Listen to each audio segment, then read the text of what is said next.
I think as a technologist and as a math guy, I always thought numbers were always intriguing, right? So that's really an important thing. So I'll share some numbers with all of you just as a beginning. So from a perspective of this particular number specifically, I'm talking from India, Pakistan, Afghanistan, and Bangladesh. I just wanted to share some numbers, and some of them were already shared by Sumanjana ji, but I just wanted to give a different perspective. So minorities, as we call in any country, the way that you tell whether they have prospered is whether they have represented either in public life or in their own private life in the form of industry, in the form of growth, and the way they're able to freely practice the religion, were they able to build their own places of worship. These are really the objective measures for any country to claim that they have treated their minorities correctly, right? So that's really an objective measure.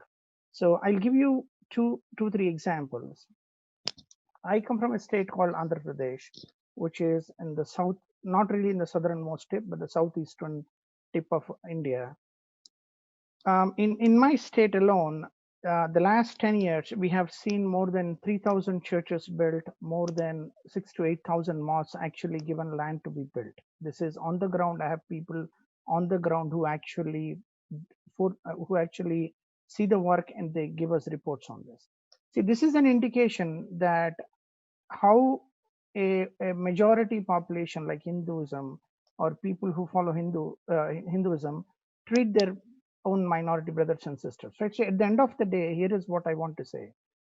Back, if we take the clock back to 1,000 years or even 1,500 years, which is not a whole lot because history is recorded even before that, all of this was India.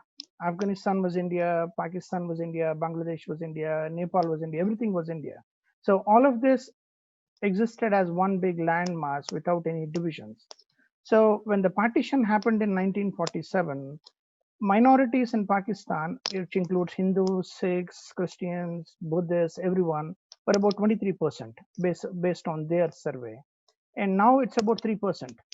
And I wanted to objectively measure this, right?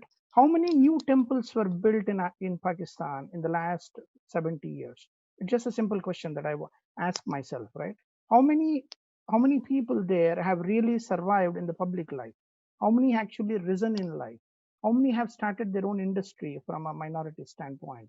Why is it that there is a law called blasphemy? If you really want to treat your minorities the same way, why even have a law to discriminate them? Right? That's number one. That's a measure of it. And I have the same thing, and I respectfully disagree with my friend Sabil and John at this point. Bangladesh has several Bangladesh as it formed in 1940. I mean, which used to be called East Pakistan in 1947, broke from Pakistan because they just couldn't stand the religious persecution themselves, because West Pakistan never treated them properly, right? And if you look at the 1971 war, more than 3 million Hindus were murdered by the Pakistani army. It's right in the records, and it's all available. And today, if you go to Bangladesh, which was 31% Hindus in 1947, they're less than 8%. So if numbers lie, there is no point trying to have this vote counting anymore, right? I mean, we are in this real cusp of the American election where counting and recounting is happening, right? Why? Because the number system, which is invented by Indians, right? We invented the zero, we invented the numbers because we knew from very early Vedic age that numbers are really what is a measure, a quantitative measure of what you can achieve in life, right? I cannot say I see some apples, I see some birds. No, that's really not a measure. The sum is a million, is it sum is 1,000? You don't know, right? So this kind of a measure is extremely important. I also wanted to share this few things, right? If we are really serious about the talk of religious equality and all this stuff, let us all agree on a piece of paper that we have what is called, I want to remove the word called tolerance completely, and I want to use the word called mutual respect. Do you respect my way of pluralistic method where I believe in the Supreme God in many forms? Would you be able to agree to that? That's the first question, right? The second question: why even have the thought of conversion when you can say that I am the same as you? I don't want to convert an apple into an apple in any point of time, because both are apples, right? The point is, at the end of the day, the apple, I can tell you with 100% certainty, you have the universe, the nature is devised and built to be different. I will I will give you $1 million. I'll give you my home if you can get me two naturally occurring substances to be exactly the same. Give me two apples, and if you can prove to me that they're exactly the same naturally occurring substance, even leaves of a tree, that never happens. So the point is, we are built to be different.